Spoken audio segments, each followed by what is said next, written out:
ఈ వాక్యాన్ని వీక్షిస్తున్న సహోదరి సహోదరులందరికీ క్రీస్తు పేరట వందనములు.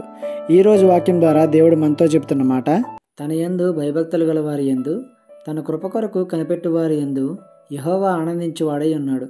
కీర్తనల గ్రంథము 147వ అధ్యాయము 11వ వచనము. మనుషులు ఏ విధంగా జీవిస్తే దేవుడు ఆనందిస్తాడో, ఎలా ప్రవర్తిస్తే వారిని ఇష్టపడతారో అని అనేకమైన లేఖనాల ద్వారా దేవుడు మనకు తెలుపుతూ వచ్చాడు.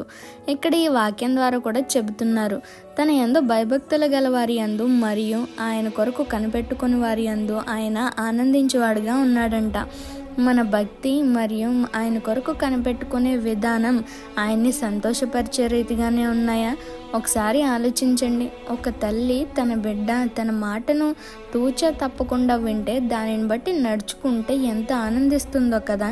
అంతకు మించి ఆనందిస్తాడు దేవుడు ఆయన మాట వింటే, ఆయన చెప్పిన మార్గంలో నడిస్తే.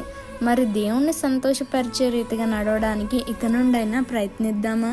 ఈ చిన్న సువార్త పరిచర్యలో మీ సహోదరులు. God bless you. ఆమేన్.